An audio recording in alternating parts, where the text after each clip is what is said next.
بسم اللہ الرحمن الرحیم. باب اداء الخموس من الایمان.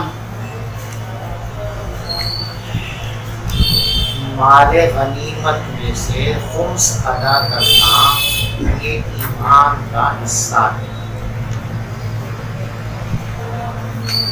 کفار و مشرکین سے جنگ کی صورت میں جو مال حاصل ہوتا ہے فتح کے بعد وہ مال غنیمت کہتا ہے. شریعت کے مطابق اس کا نظام یہ ہے کہ اس کے 5 حصے کیے جائیں. ایک 5واں حصہ مرکزی حکومت کو بھیجا جائے، ان کے خزانے میں رکھا جائے، اور باقی 4 حصے ان تمام لوگوں کے درمیان تقسیم کر دیے جائیں جو شریک جنگ اور شریک جہاد ہوتے ہیں. حضرت امام بخاری رحمۃ اللہ علیہ یہاں یہ باب لائے ہیں یہ بات ثابت کرنے کے لیے کہ ایمان مرکب ہے. کہ خمس کی ادائیگی ایک عمل ہے اور یہ ایمان کا حصہ ہے. تو ایمان مرکب ہوا. بس یہ بات ثابت کرنے کے لیے حضرت امام بخاری رحمۃ اللہ علیہ باب جی. امام بخاری رحمۃ اللہ علیہ کے اس استدلال کا جواب بار بار گزر چکا ہے. یہ اجزاء مکملہ ہیں، اجزاء مکملہ نہیں. آپ سمجھ گئے؟ حضرت امام بخاری رحمۃ اللہ علیہ کے باب کا مقصد تو آسانی سے 2 لفظوں میں آپ سمجھ گئے، کیونکہ بار بار یہ بات آ چکی ہے. امام بخاری رحمۃ اللہ علیہ کا اس طرح کا استدلال بھی بار بار آ چکا ہے اور اس کا جواب بھی بار بار آپ حضرات کے سامنے آ چکا ہے. اب اس باب میں حضرت امام بخاری رحمۃ اللہ علیہ جو حدیث پاک لے کر کے آئے ہیں اس حدیث پاک کو سمجھنا ہے. پڑھیے روایت. وبه قال حدثنا علي بن الجعدي قال أخبرنا شعبة عن أبي جمرة قال كنت أقعد مع ابن عباس فيجلسني على سريره فقام أقيم عندي حتى أجعل لك سهما من مالي فقمت معه شهرين ثم قال إن وفد عبد القيس لما أتوا النبي صلى الله عليه وسلم قال من القوم أو من الوفد قالوا ربيعة قال مرحبا بالقوم أو بالوفد غير خزايا ولا ندامة فقالوا يا رسول الله إنا لا نستطيع أن نهديك إلا في الشهر الحرام بيننا وبينك هذا الحي من كفار مضر فمرنا بأمر فصل نخبر به من وراءنا ونعمل وندخل به الجنة. وسألوه عن الأشربة فأمرهم ب4 ونهاهم عن 4. أمرهم بالإيمان بالله وحده. قال أتدرون ما الإيمان بالله وحده؟ قالوا الله ورسوله أعلم. قال شهادة أن لا إله إلا الله وأن محمدا رسول الله وإقام الصلاة وإيتاء الزكاة وصيام رمضان وأن تعطوا من المغنم الخمس. ونهاهم عن 4 عن الهنتم والدباء والنقير والمزفت وربما قال المخير وقال احفظوهن وأخبروا بهن من وراءكم أو كما قال عليه السلام. دیکھو یہ ابو جمرہ حضرت عبداللہ ابن مسعود رضی اللہ تعالیٰ عنہ کے شاگرد ہیں. حضرت عبداللہ ابن عباس رضی اللہ تعالیٰ عنہ ایک زمانے میں حضرت امیر معاویہ رضی اللہ تعالیٰ عنہ کی طرف سے گورنر تھے بصرہ کے. تو یہ ابو جمرہ پاس آتے تھے پڑھنے کے لیے. تو حضرت ابو جمرہ یہ فارسی زبان جانتے تھے اور اس زمانے میں اس علاقے کے لوگوں کی اکثریت کی زبان فارسی تھی. تو لوگ حضرت کے پاس آتے تھے ابن عباس رضی اللہ تعالیٰ عنہما کے، تو ان کو اپنی بات سمجھانا اور ان کی سمجھنا ذرا دشوار ہوتا تھا. تو جب حضرت عبداللہ ابن عباس رضی اللہ تعالیٰ عنہ نے یہ دیکھا کہ بھائی مجھے فارسی سمجھنے میں دقت ہوتی ہے اور یہ فارسی کے ماہر اور سمجھدار بھی ہیں، تو گائیڈ کو لگا لوں اپنے ساتھ۔ تو ان سے کہا کہ دیکھو بھائی تم میرے ہی پاس قیام کر لو، اور مجھے جو حکومت کی طرف سے اپنے اخراجات پورے کرنے کے لیے وظیفہ ملتا ہے، میں اپنے وظیفے میں سے کچھ وظیفہ آپ کو دے دیا کروں گا، تو آپ یہی میرے پاس بیٹھ کر جو ہے میرا تعاون کیا۔ انہوں نے سمجھا بہت اچھی بات، ہم فرما ہم ثواب، بھائی پیسے بھی ملیں گے اور حضرت کے پاس ہر وقت رہوں گا تو زیادہ سے زیادہ حدیث سننے کا موقع ملے گا۔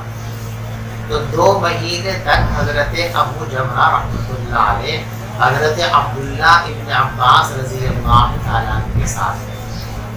حضرت عبداللہ ابن عباس رضی اللہ تعالیٰ عنہ کی جب مجلس لگتی تھی تو یہ اپنے تخت پر اپنے ساتھ ہی ابو جمرہ کو بٹھا لیا کرتے تھے برابر۔ اسی زمانے میں ایک عورت آئی بوڑھیا، اور اس نے عبداللہ ابن عباس رضی اللہ تعالیٰ عنہ سے پوچھا کہ روغنی ہنڈیا کے اندر اگر نبیذ بنا کر پی لی جائے تو کیا ہوگا؟ تو حضرت عبداللہ ابن عباس رضی اللہ تعالیٰ عنہ نے فرمایا کہ درست ہے۔ تو بڑھیا تو خوش کر کے چلی گئی۔ یہ جو ابو جمرہ حضرت کے شاگرد تھے بیٹھے ہوئے، انہوں نے پوچھا کہ حضرت میں تو روغنی ہنڈیا کے اندر نبیذ بنا کر کے پیتا ہوں، اور کبھی کبھی جب زیادہ پی لیتا ہوں تو پیٹ میں گیس کا بھی بننے لگتا ہے، پیٹ پھولنے لگتا ہے۔ تو آپ نے فرمایا کہ بھی مت پیا۔ اور پھر اپنے شاگرد ابو جمرہ کو یہ بات بتانے کے لیے کہ روغنی ہنڈیا میں نبیذ بنا کر نہیں پینی چاہیے، آپ نے یہ حدیث ان کو سنائی وفد عبد القیس میں۔ بات سمجھ میں آ گئی؟ ان ابی جمرہ کا، حضرت ابو جمرہ رحمۃ اللہ علیہ فرماتے ہیں کہ میں بیٹھتا تھا حضرت عبداللہ ابن عباس رضی اللہ تعالی عنہما کے ساتھ۔ بیٹھنے کا مطلب سمجھ گئے نا پورا منظر؟ فیجلسنی علی سریرہ، تو حضرت شفقت اور محبت میں مجھے اپنے تخت پر بٹھاتے تھے، اور یہ فرمایا اقم عندی حتی اجعل لک سہما من مالی، تم میرے ہی پاس قیام کر لو اور میں تمہیں اپنے مال میں سے کچھ حصہ دے دوں گا، یعنی جو وظیفہ مجھے ملتا اس میں سے تمہیں بھی دوں گا۔ فَأَقَمْتُ مَعَهُ شَهْرَيْنِ، ابو جمرہ فرماتے ہیں کہ میں حضرت کے ساتھ 2 مہینے تک مقیم رہا۔ ثم قال، تو انہی 2 مہینوں میں حضرت نے یہ حدیث مجھ کو سنائی تھی، اور حدیث سنانے کا پس منظر میں نے آپ کو بتا دیا۔ ایک بڑھیا نے آ کر مسئلہ پوچھا تھا روغنی ہنڈیا کا، حضرت نے فرمایا کہ درست نہیں ہے۔ اس پر انہوں نے کہا تھا کہ حضرت میں تو پیتا ہوں اس میں نبیذ بنا کر کے۔ تو ان کو یہ حدیث سنائی، ان وفد عبد القیس لما اتوا النبی صلی اللہ علیہ وسلم، عبد القیس کا وفد جب نبی پاک صلی اللہ علیہ وسلم کے پاس آیا، قال من القوم، تو حضرت نے فرمایا کون لوگ ہیں، او من الوفد، آنے والے مہمان کون۔ دیکھو حضور پاک صلی اللہ علیہ وسلم نے سب سے پہلے ان کا تعارف حاصل کیا۔ اس سے یہ بات معلوم ہو گئی کہ جب مہمان آئے تو اولن تو مہمان کے لیے ادب یہ ہے کہ اس کو آتے ہی اپنا تعارف کرا دینا چاہیے۔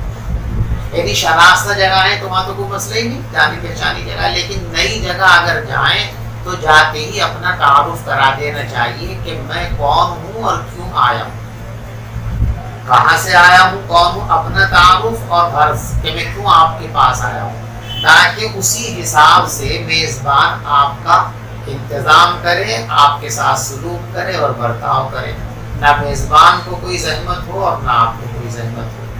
اور اگر کسی وجہ سے مہمان اس ادب سے واقف نہیں ہے یا اس کو ظہور ہو گیا تو ایسی صورت کے اندر میزبان کو چاہیے کہ وہ مہمان کا تعارف حاصل کر لے، کون صاحب ہیں، کہاں سے آئے ہیں، کس مقصد سے آئے ہیں، تاکہ اسی کے اعتبار سے ان کا نظم و انتظام انتظام کیا جا سکے اور ان کی حیثیت کے مطابق ان کے ساتھ برتاؤ اور سلوک کیا جا سکے۔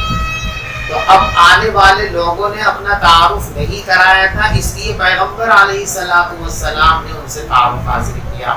من الوفد، بھئی یہ وفد کہاں کا ہے، کون سے قبیلے سے تعلق رکھتا ہے۔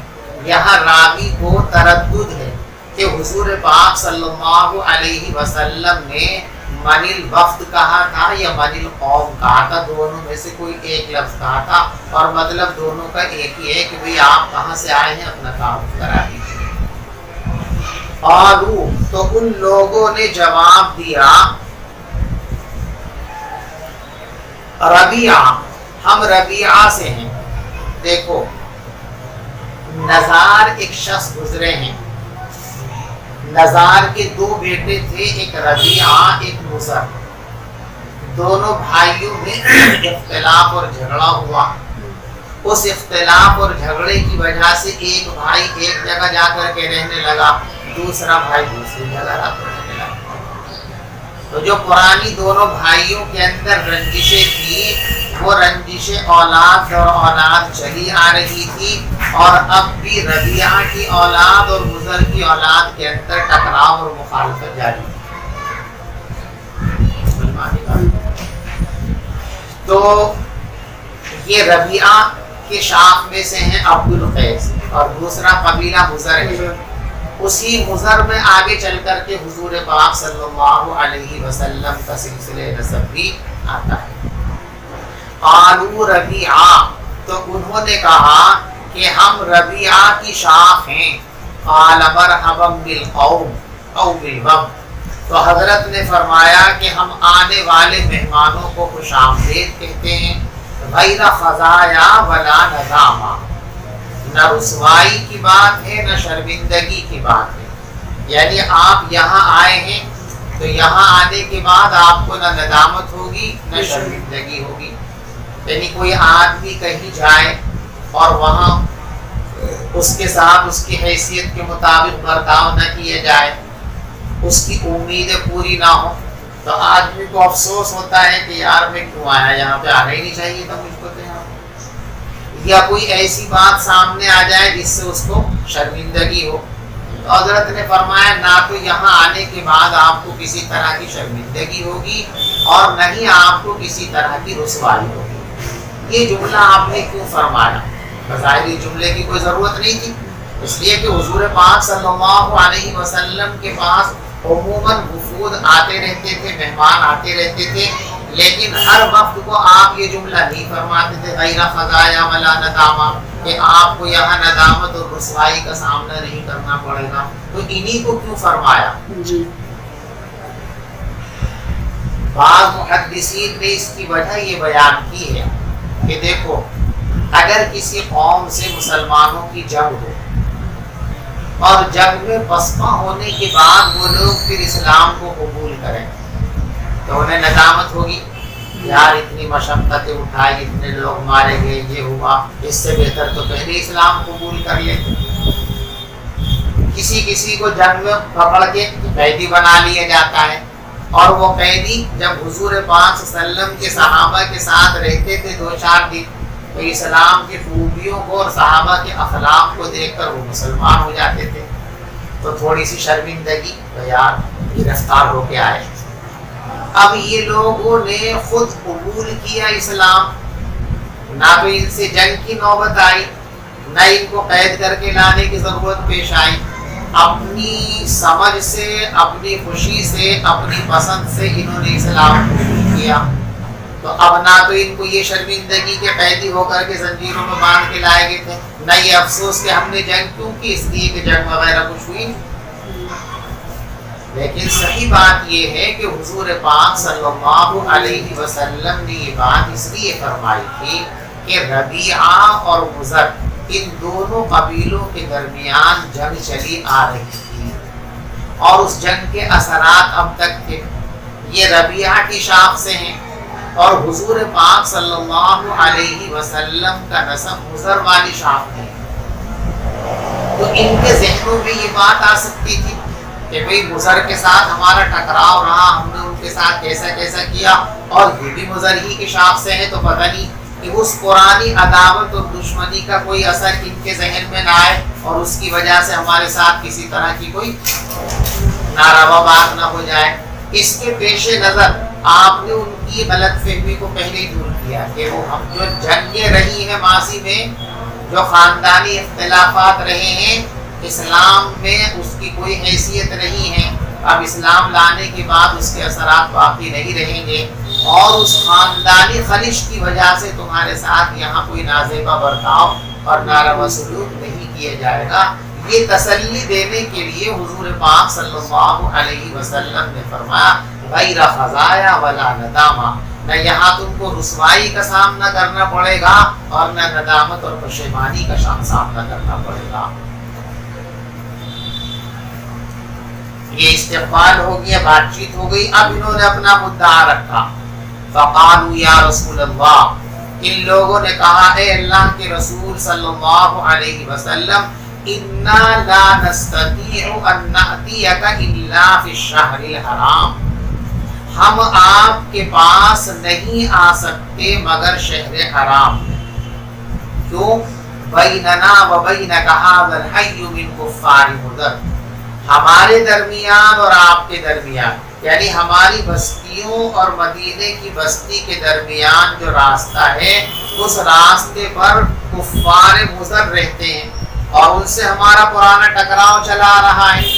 اب ہم آئیں گے اگر تو ان سے ہماری لڑائی ہو جائے گی، مٹبھیڑ ہو جائے گی، اور اشہر حرم کے اندر تمام عرب والے جنگ بندی رکھتے تھے، تو شہر حرام کے اندر تو ہم آ سکتے ہیں، عام دنوں کے اندر ہم آئیں گے تو مضر سے ہمارا ٹکراؤ ہو جائے گا، تو بار بار ہم آپ کے پاس نہیں آ سکتے۔ اس لیے اسلامی تعلیمات کا خلاصہ اور نچوڑ آپ ہم کو بتا دیجئے، تاکہ ہم خود بھی اس پر عمل پیرا ہو کر جنت کے حقدار بن جائیں، اور جو ہمارے لوگ یہاں نہیں آئے، ہمارے پیچھے ہیں، ہم ان لوگوں کو بھی جا کر یہ تعلیمات بتا دیں، وہ لوگ بھی اس کو قبول کر لیں اور جنت کے حقدار ہو جائیں۔ یہ پوچھا، اور اسی کے ساتھ ساتھ جو ہے نبیذ کے جو برتن تھے ان برتنوں کے بارے میں بھی سوال کیا کہ ان برتنوں کو استعمال کون کون سے برتن استعمال کر سکتے ہیں، کون کون سے نہیں کر سکتے۔ دیکھیے فَمُرْنَا بِأَمْرِ الْفَصْلِ، بس آپ ہمیں کوئی واضح بات کا حکم فرما دیجئے، نُخْبِرْ بِهِ مَنْ وَرَاءَنَا، تاکہ ہم اس کی خبر دے دیں ان لوگوں کو جو ہمارے پیچھے ہیں، اور ہم اس بات کے ذریعے جنت میں داخل ہو جائیں۔ وَسَأَلُوهُ عَنِ الْأَشْرِبَةِ، اور ان لوگوں نے پینے کی چیزوں کے متعلق بھی پوچھا، یعنی پینے کی چیزوں کے برتنوں کے متعلق دریافت کیا۔ فَأَمَرَهُمْ بِأَرْبَعٍ وَنَهَاهُمْ عَنْ أَرْبَعٍ، تو حضور پاک صلی اللہ علیہ وسلم نے ان کو 4 باتوں کا حکم دیا اور 4 باتوں سے منع فرمایا۔ 4 کام کرنے کے لیے کہ دیکھو تمہیں یہاں سے جانے کے بعد 4 کام کرنے ہیں، اور 4 طرح کے برتنوں سے منع فرمایا کہ ان برتنوں کو استعمال نہیں کرنا ہے۔ بات سمجھ میں آ گئی؟ امرہم بِأَرْبَعٍ وَنَهَاهُمْ بِأَرْبَعٍ، 3-4 کاموں کو کرنے کا حکم فرمایا اور 4 باتوں سے منع فرمایا۔ اب ان 4 کی تفصیل آگے آتی ہے۔ امرہم بالایمان باللہ وحدہ، حضور پاک صلی اللہ علیہ وسلم نے ان کو حکم دیا اللہ پر ایمان لانے کا۔ اب دیکھو پہلا کام یہ ہے کہ تم کو اللہ پر ایمان لانا ہے، اور پھر خود ہی سوال کیا اتدرون ما الایمان باللہ وحدہ، کیا تم اللہ پر ایمان لانے کا مطلب سمجھتے ہو؟ قالوا، انہوں نے کہا اللہ ورسولہ عالم، اللہ اور اللہ کے رسول ہی زیادہ بہتر جانتے ہیں۔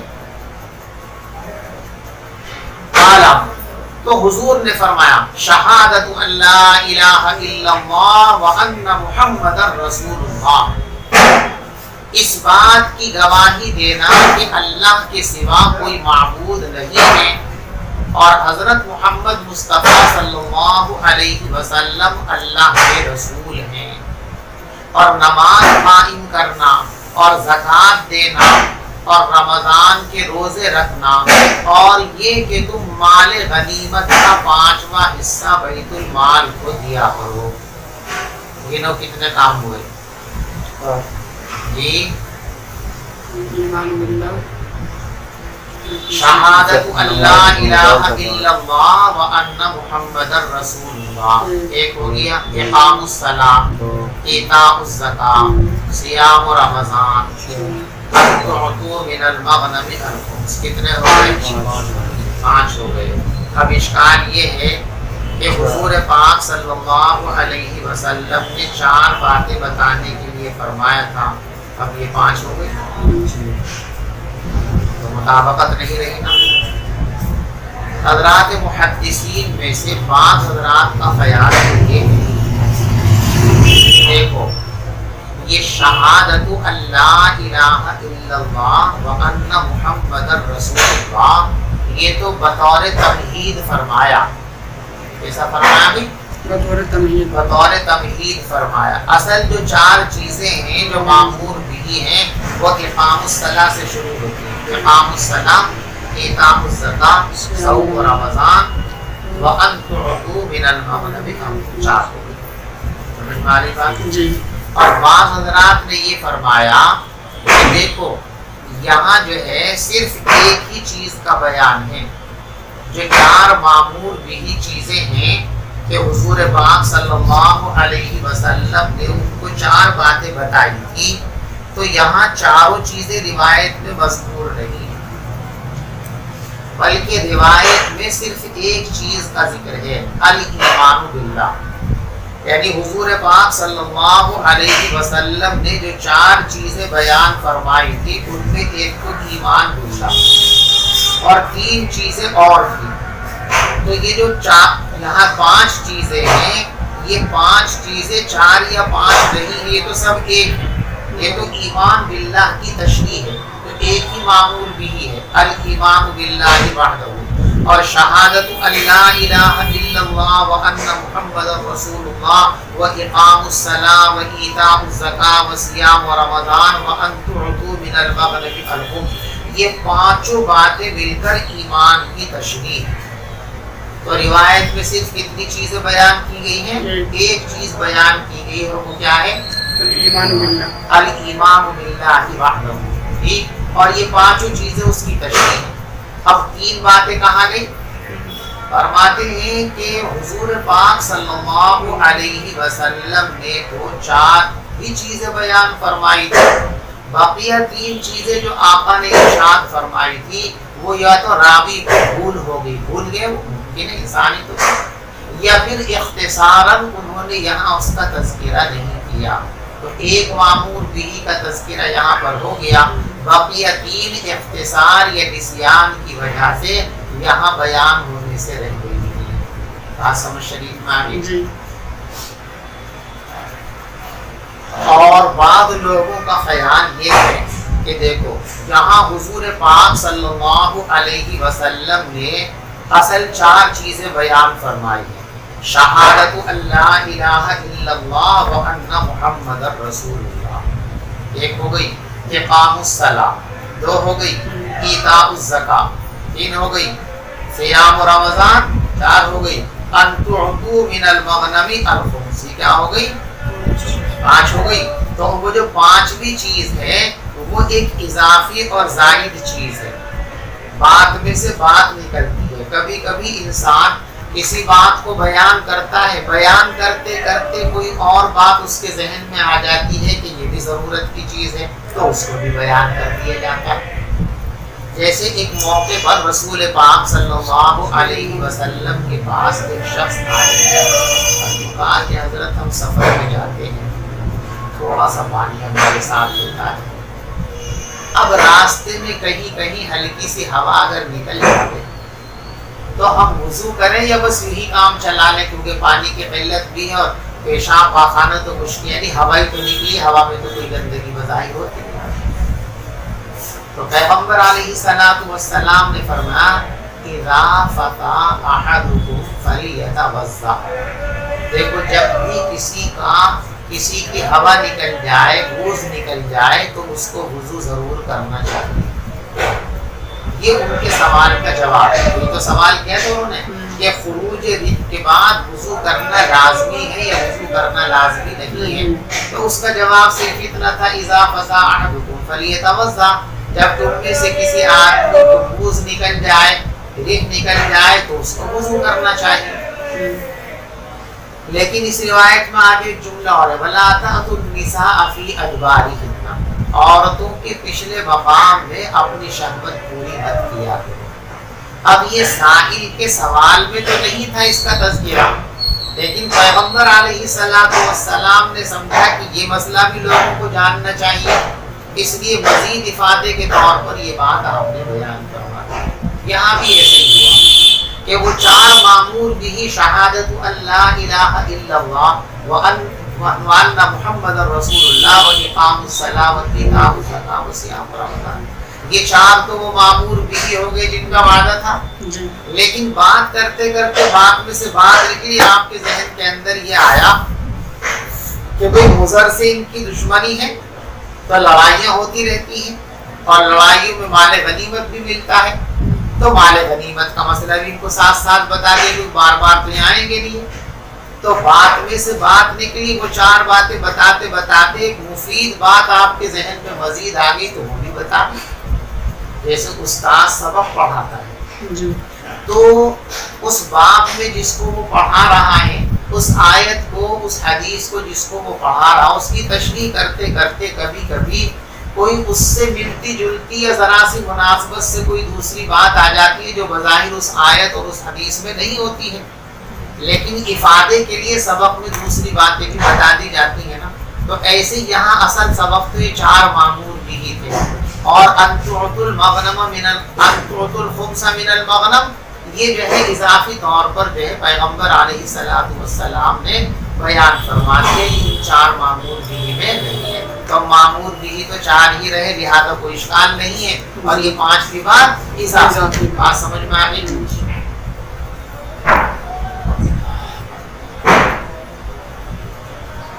وَنَهَاهُمْ عَنْ أَرْبَعٍ، اور حضور پاک صلی اللہ علیہ وسلم نے ان کو منع فرمایا چار برتنوں سے۔ عَنِ الْحَنْتُمْ، یہ ہنتم ہنتما کی جمع، ہنتما کہتے ہیں روغنی ہنڈیاں، مٹی کی ہنڈیاں پہلے زمانے میں بنتی تھی، مٹکی اور ہنڈیاں، اور ایک خاص قسم کا روغن ان کے اندر، اور کبھی کبھی اندر اور باہر دونوں طرف جو ہے وہ مل دیا جاتا تھا، جیسے ہمارے یہاں وارنش سا ہوتا ہے نا، تو ایسے ایک بہت ہی غلیظ اور گاڑے قسم کا جو ہے مادہ ہوتا تھا، وہ مل دیا جاتا تھا۔ اس کا فائدہ یہ ہوتا تھا کہ اب اس کے مسامات بند ہو جاتے تھے، مٹی کے برتن میں مسامات ہوتے اور چیز آر پار ہو جاتی۔ چنانچہ جو گھڑے ہم استعمال کرتے ہیں پانی ٹھنڈا کرنے کے لیے، بالکل سوکھا گھڑا لیجیے آپ، اس میں اندر پانی بھر دیجیے، تھوڑی دیر کے بعد باہر بھی پانی آ جائے گا، گیلا ہو جائے گا، اسے زمین پہ رکھ دو، کپڑے پہ رکھ دو تو وہ زمین اور کپڑا بھی گیلا ہو جائے گا، تو اس میں سے وہ باہر نکلتا ہے مسامات کے ذریعے، ٹھیک ہے۔ اب اگر پہلے زمانے میں اس میں نبیذ بناتے تھے، اس میں گھی بھر کے رکھتے تھے، اب اگر وہ سادی ہو ہنڈیاں تو جتنا گھی اور نبیذ اس میں ڈالیں گے وہ تو سب زمین پی جائے گی، گھر والوں کے لیے تو کچھ بھی نہیں بچے گا۔ تو اس لیے پہلے زمانے میں وہ روغنی ہنڈی اور مٹکی ہوا کرتی تھی، لوگ ان میں گھی بھر کر کے رکھتے تھے۔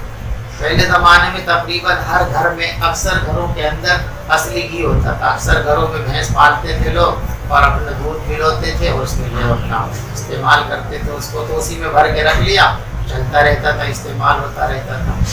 عربوں کے یہاں وہ روغنی ہنڈی نبیذ بنانے کے لیے استعمال ہوتی تھی۔ نبیذ آپ جانتے، ہمارے زمانے کے اندر تو کسی پھل کا جوس پینا ہو تو مکسچر میں ڈالو، بلینڈر گھومے گا، تھوڑی دیر میں جوس تیار ہے۔ پہلے یہ سہولت نہیں تھی، تو پہلے یہ کرتے تھے لوگ کہ جس پھل کا جوس پینا ہوتا تھا اس پھل کو پانی میں ڈال دیتے تھے اور 10-15 گھنٹے 20 گھنٹے اس میں پڑے رہنے دیتے تھے۔ اس کے نتیجے وہ پھل گل جاتا تھا اس کے اندر، اور جو ہے اس کی سارا مزہ اور اس کا مٹھاس سب پانی کے اندر آ جاتا تھا، تو اس کو پھوکٹ پھینک دیا کرتے تھے، اسے پانی کو، شربت کو پی لیا کرتے تھے، اسی کو نبیذ کہتے تھے۔ نبذ ینبذ نبذن کے معنی آتے ہیں ڈالنا، تو اس میں چونکہ پانی میں پھل ڈال کر کے چھوڑ دیتے تھے، اس لیے اس کا نام کیا پڑ گیا؟ نبیذ پڑ گیا۔ سمجھ میں آ رہی بات؟ تو روغنی ہنڈیا کے اندر نبیذ بنایا کرتے تھے لوگ، اور اسی میں شراب بھی بنایا کرتے تھے، شراب بھی رکھتے تھے۔ تو فرمایا کہ وہ جو روغنی ہنڈیاں ہیں ان میں نبیذ مت بنایا کرو، سمجھ گئے؟ اور فرمایا تومی، لوکی ہوتی ہے نا، لوکی ایک خاص قسم کی لوکی ہوتی ہے جس کا چھلکا بہت موٹا اور مضبوط ہوتا ہے، اسے بیل پہ لگا رہنے دیتے ہیں، وہ لگتے لگتے سوکھ جاتا ہے اور لکڑی کی طرح اس کا چھلکا ٹائٹ ہو جاتا ہے، بیج اس کے اندر سے سوکھ جاتے ہیں تو اس کو نکال لیتے ہیں، اسے قوم بھی کہتے ہیں۔ تو اس زمانے کے اندر جو ہے وہ برتن چلتے تھے، اور بعض علاقوں میں آج بھی چلتے ہیں۔ جنوبی افریقہ کے بعض علاقے جو ذرا پسماندہ سے ہیں ان میں آج بھی اس طرح کے برتن چلتے ہیں، تم بھی۔ تو جو کدو ہوتا تھا اس کدو کی بیج نکال کر کے سکھا کر کے وہ ایک تمویل جڑ سا بن جاتا تو تم بھی، اس میں لوگ نبیذ بنایا کرتے تھے۔ فرمایا اس میں بھی مت بنایا۔ والنقیر، دیکھو نقیر صیغہ صفت ہے، منقور کے معنی میں، نقرہ ینقر، نقرن کے معنی آتے ہیں کلیدنا، کھودنا۔ پہلے برتن بنانے کا ایک طریقہ یہ بھی تھا کہ لکڑی لی اور اس کے بیچ میں سے کھودا، اسے کریدا، کریدتے کریدتے بیچ کا وہ گودا نکال دیا، اب وہ برتن کی شکل بن جاتی تھی۔ جیسے پہلے زمانے میں گھروں میں وکلیاں ہوا کرتی تھی، اتنی موٹی لکڑی زمین میں گاڑ دی، بیچ میں تھوڑا سا وہ گڈھا سا کر دیا، اس میں مونجی اور باجرے یہ سب چیزیں لوگ کوٹا کرتے تھے پہلے زمانے کے اندر۔ تو جیسے یہ اوکھلی ہمارے زمانے میں کبھی بنتی تھی، وہاں اس زمانے کے اندر اس طرح لکڑی کو کھود کر گہرائی بنا کر ان کو بھی بطور برتن استعمال کیا جاتا ہے۔ فرمایا کہ اس کو بھی مت کیا کرو، اور فرمایا والمزفت، تارکول بنا ہوا برتن بھی استعمال مت کیا۔ یہ 4 طرح کے برتن ہیں، ان کو آپ نے منع فرمایا کہ ان کو استعمال مت کیا۔ جی کیوں منع فرمایا؟ بعض لوگ تو فرماتے ہیں کہ اس کی علت ہے تخمر، کیا ہے؟ تخمر۔ اور بعض لوگ فرماتے ہیں اس کی علت ہے تذکر خمر، سمجھ گئے؟ یعنی بعض لوگوں کے نزدیک اس ممانعت کی وجہ یہ تھی کہ یہ چاروں برتن شراب بنانے اور پینے میں استعمال ہوتے تھے، تو جب شراب کی حرمت آئی تو نبی پاک صلی اللہ علیہ وسلم نے ان برتنوں پر بھی پابندی لگا دی کہ یہ برتن سامنے رہیں گے تو بار بار شراب یاد آئے گی، اس لیے ان برتنوں کو ہٹا کے رکھ دو، نہ یہ برتن نظر آئیں گے نہ شراب کی یاد آئے گی۔ تو حرمت کی اور ممانعت کی علت کیا ہے؟ تذکر خمر، کیا ہے بھائی؟ تذکر خمر، یعنی ان برتنوں کو دیکھ کر شراب کی یاد آتی ہے، پھر آدمی شراب کی طرف مائل ہو سکتا ہے، اس لیے برتنوں پر پابندی لگا دی۔ اور بعض لوگوں کا خیال یہ ہے کہ اس کی علت ہے تخمر، کیا ہے؟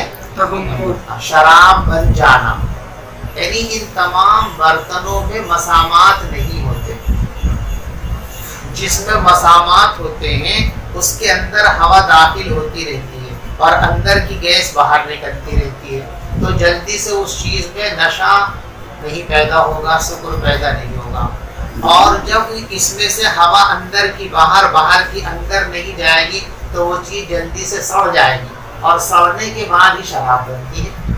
تو یہ تو سمجھے گا کہ کل ہی تو ڈالا تھا میں نے اس میں کھجوروں کو، ابھی تو یہ نبیذ ہی ہے، اور مسامات نہ ہونے کی وجہ سے بہت ممکن ہے کہ اس میں نشہ پیدا ہو جائے، سکر پیدا ہو جائے، تیزی پیدا ہو جائے۔ اب یہ نبیذ سمجھ کر اچانک اس کو پی لے گا، حالانکہ وہ خمر میں تبدیل ہو چکی ہے، یہ ہے تخمر۔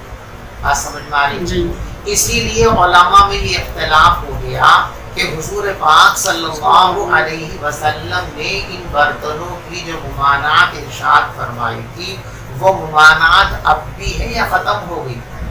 جمہور کے نزدیک اس ممانعت کی علت تذکر خمر تھی، اور وہ علت اب باقی نہیں رہی ہے، لہذا ممانعت بھی ختم ہو گئی۔ چنانچہ مسلم شریف کی حدیث میں اس کی صراحت ہے۔ پیغمبر علیہ السلام نے ارشاد فرمایا نہیتکم عن الظروف، میں نے تمہیں کچھ برتنوں کے استعمال سے منع فرمایا تھا، فإن الظروف لا يحل شيئا ولا يحرم، حالانکہ برتن تو نہ کسی چیز کو حرام بناتے ہیں نہ کسی چیز کو حلال بناتے ہیں، فاشربوا فی کل بہا، لہذا میں اعلان کرتا ہوں کہ تم ہر طرح کے برتنوں کے اندر نبیذ بنا کر پی سکتے ہو، غیر اللہ تشربوا مسکرا، مگر اس کا خیال رہے کہ کوئی بھی نشہ آور چیز استعمال نہیں کرتی۔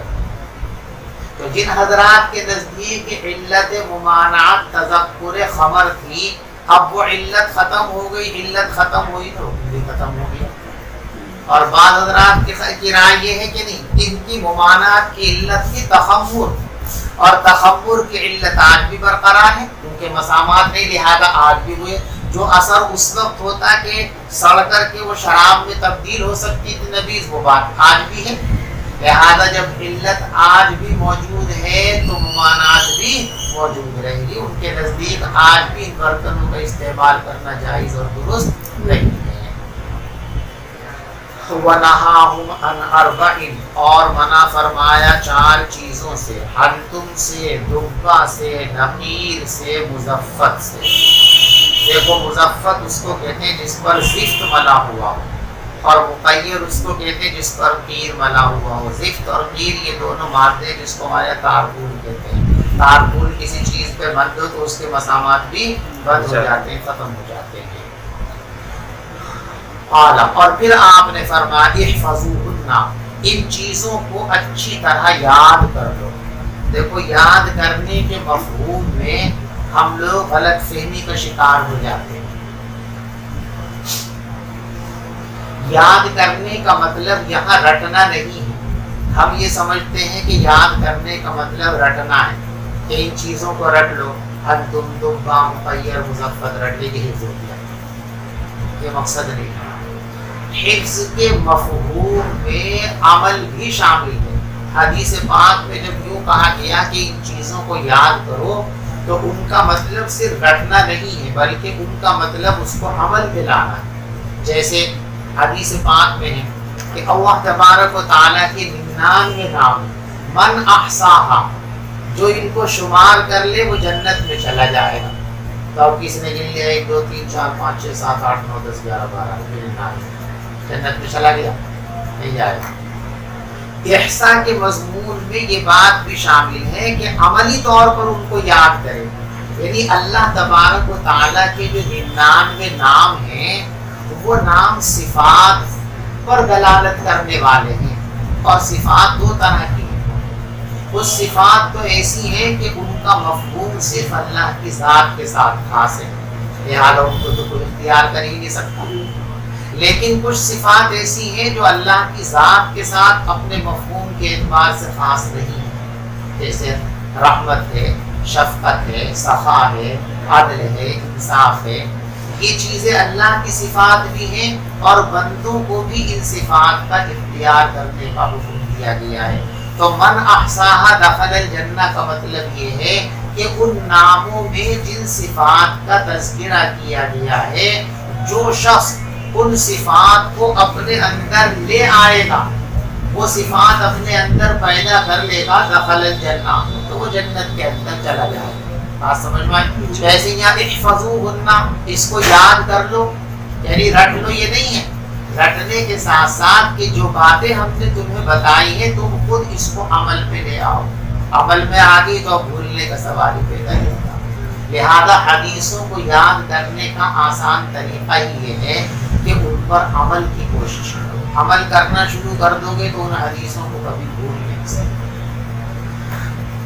احفظوہن، ان کو اچھی طرح سے محفوظ کر لو، وَأَخْبِرُوا بِهِنَّ مَنْ وَرَاءَكُمْ، اور یہ باتیں بتا دینا ان لوگوں کو جو تمہارے پیچھے ہیں۔ ما جاء ان الاعمال بالنیت، ان الاعمال بالنیت والحسبۃ ولكل امرئ ما نوى، فدخل فيه الايمان والوضوء والصلاة والزكاة والحج والصوم والاحکام، وقال الله تعالى قل كل يعمل على شاكلته على نيته نفقة الرجل على أهله يحتسبها صدقة. وقال النبي صلى الله عليه وسلم ولكن جهاد ونية. دیکھو یہ باب حضرت امام بخاری رحمۃ اللہ علیہ خاص مقصد کے لیے لائے، اور وہ مقصد ایک غلط خیال کی تردید ہے۔ اس زمانے میں بعض لوگوں کا خیال یہ تھا، ایک فرقہ ایسا تھا جو اس بات کا قائل تھا کہ ایمان صرف زبان سے اقرار کا نام ہے۔ جو زبان سے کہہ دے لا الہ الا اللہ محمد الرسول اللہ، بس اس کے دل میں اس کی تصدیق ہو یا نہ ہو، وہ پکا مومن ہو گیا۔ آپ سمجھ میں آ رہی؟ جی مختلف نظریات تھے نا۔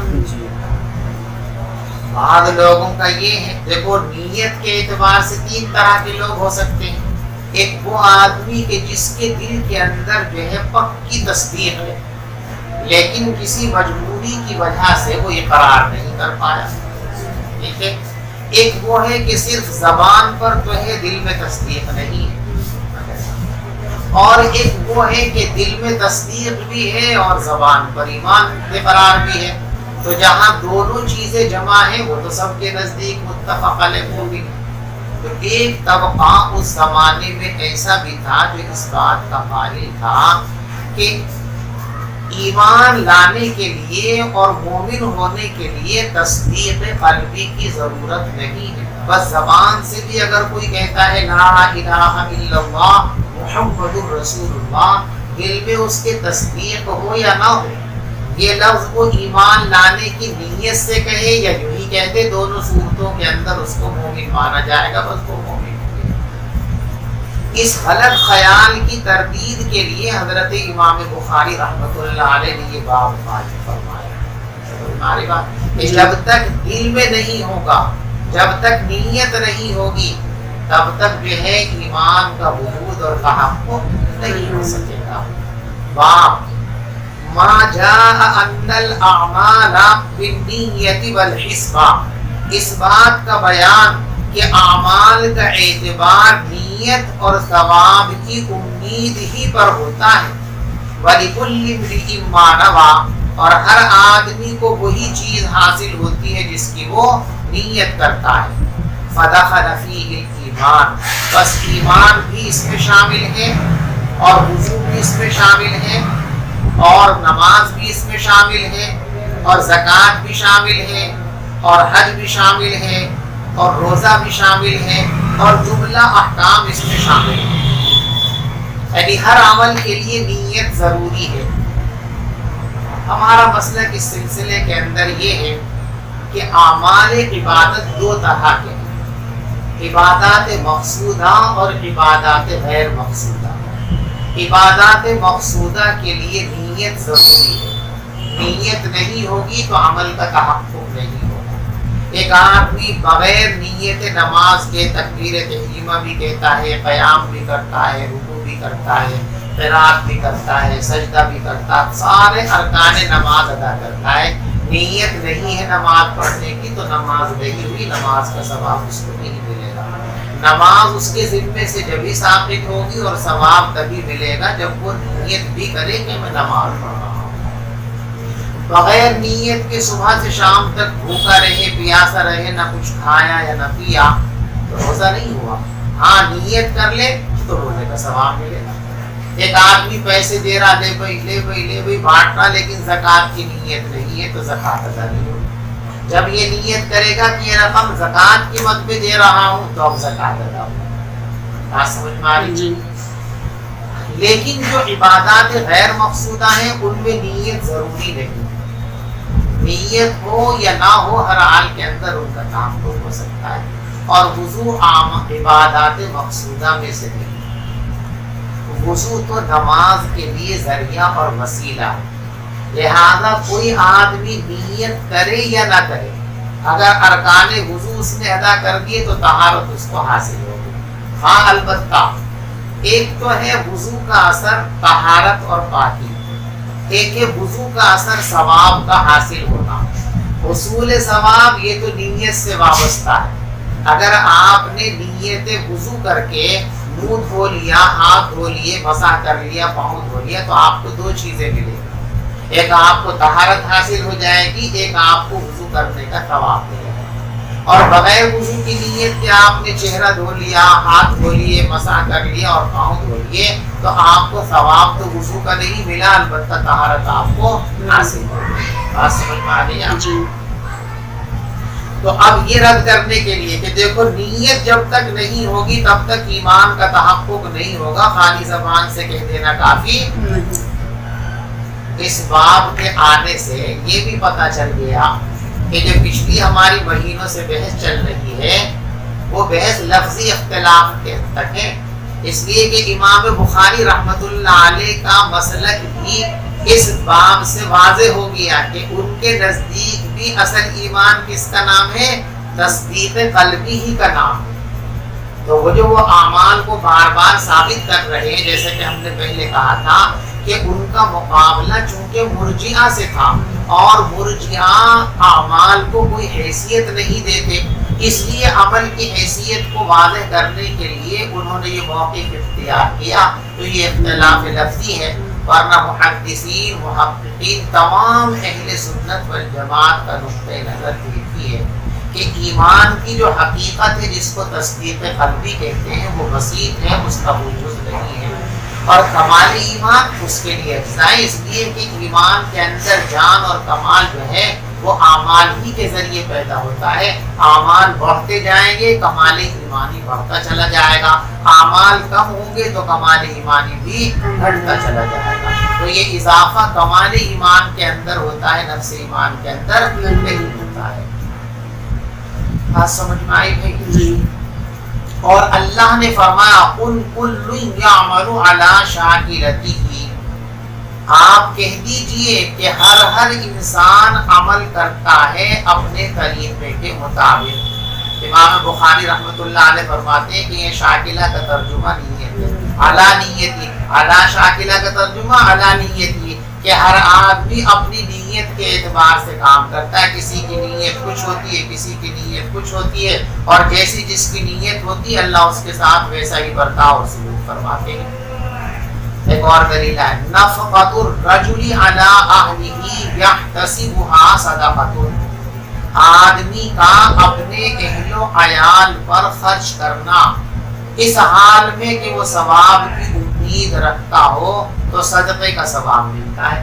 دیکھو اہل و عیال کو سبھی کھلاتے ہیں، بس کھلانے ایک سماج کا طریقہ ہے تو کوئی ثواب نہیں ملا، لیکن اس نیت سے کہ اللہ کا حکم ہے اس لیے میں ان کو کھلا رہا ہوں تو انشاءاللہ ثواب بھی ملے.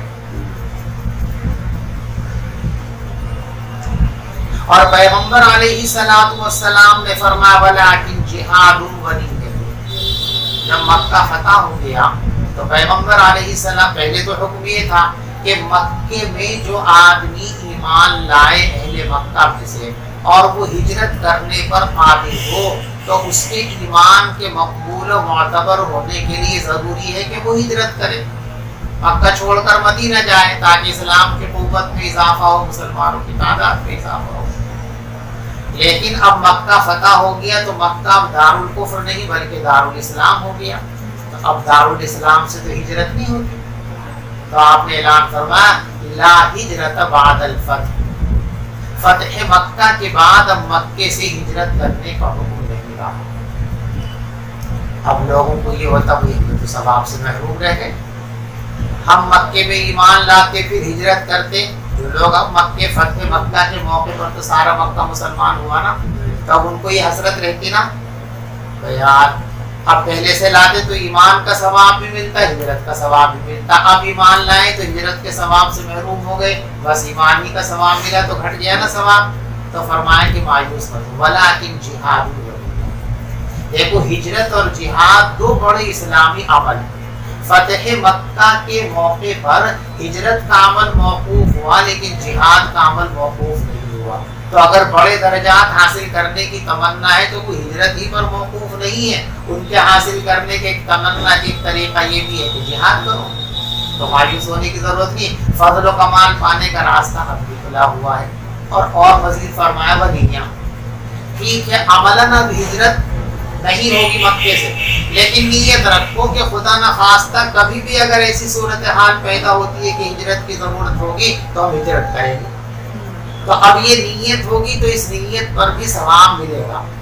امام بخاری رحمۃ اللہ علیہ یہ فرمانا چاہتے ہیں جملہ لا کر کہ دیکھو ہجرت کی نیت ہے، صرف عمل نہیں ہے، تب بھی ثواب مل رہا ہے. اس کا مطلب نیت ہی اصل ہے اور نیت قلب کا فعل ہے، لہذا ایمان کے اندر بھی قلب کا عمل جو ہے تصدیق وہ معتبر ہے، زبان کا عمل کافی نہیں ہے. پڑھیے. قال حدثنا عبد الله بن مسلمة قال أخبرنا مالك عن يحيى بن سعيد عن محمد بن إبراهيم عن علقمة بن وقاص عن عمر أن رسول الله صلى الله عليه وسلم قال الأعمال بالنية، اعمال کا دار و مدار نیت پر ہے. وَلِكُلِّ امْرِئٍ مَّا نَوَىٰ، اور ہر انسان کو وہی چیز حاصل ہوگی جس کی وہ نیت کرے گا. فَمَنْ كَانَتْ هِجْرَتُهُ إِلَى اللَّهِ وَرَسُولِهِ فَهِجْرَتُهُ إِلَى اللَّهِ وَرَسُولِهِ. بس جس آدمی کی ہجرت اللہ اور اللہ کے رسول کے لیے ہے تو اس کی ہجرت اللہ اور اللہ کے رسول کے لیے. وَمَنْ كَانَتْ هِجْرَتُهُ لِدُنْيَا، اور جس کی ہجرت دنیا کے لیے جس کو وہ پانا چاہتا ہے، یا عورت کے لیے جس سے وہ شادی کرنا چاہتا ہے، فَهِجْرَتُهُ إِلَىٰ مَا هَاجَرَ إِلَيْهِ، تو اس کی ہجرت اسی چیز کی طرف ہے جس چیز کی طرف اس نے ہجرت کی ہے. وبه قال حدثنا حجاج بن منهال قال حدثنا شعبة قال أخبرني عدي بن ثابت قال سمعت عبد الله بن يزيد عن أبي مسعود عن النبي صلى الله عليه وسلم قال إذا أنفق الرجل على أهله يحتسبها فهي له صدقة. حضرت ابو مسعود انصاری رضی اللہ تعالیٰ نبی پاک صلی اللہ علیہ وسلم سے نقل کرتے ہیں کہ پیغمبر علیہ السلام نے ارشاد فرمایا، جب انسان اپنے اہل و عیال پر خرچ کرتا ہے ثواب کی نیت سے تو یہ خرچہ اس کے حق میں صدقہ ہے، صدقے کا ثواب ملے گا. وبه قال حدثنا الحكم بن نافع قال أخبرنا شعيب عن الزهري قال حدثني عامر بن سعد عن سعد بن أبي وقاص أنه أخبره أن رسول الله صلى الله عليه وسلم قال إنك لن تنفق نفقة تبتغي بها وجه الله إلا أجرت عليها حتى ما تجعل في فم امرأتك. رسول پاک صلی اللہ علیہ وسلم نے ارشاد فرمایا کہ تم ہرگز کوئی صدقہ کوئی خرچہ نہیں کرتے جس میں تم اللہ کی رضا جوئی کی نیت رکھتے ہو مگر یہ کہ اس پر تمہیں ثواب ملتا ہے. وہ حضرت سعد رضی اللہ تعالیٰ اپنا سارا مال صدقہ کرنا چاہتے تھے. تو روایت میں آیا نا کہ انہوں نے کہا کہ میری تو ایک ہی بیٹی ہے اور بہت سارا مال ہے، تو سارا مال اللہ کے راستے میں دے دوں؟ فرمایا کہ نہیں. اچھا آدھا دے دوں کہ نہیں؟ اچھا تو 2/3 دے دوں؟ فرمایا کہ نہیں. اچھا تو پھر 1/3 دے دوں؟ فرمایا چلو 1/3 دے دو، بس ثلث و خیر، اور یہ بھی بہت زیادہ ہے.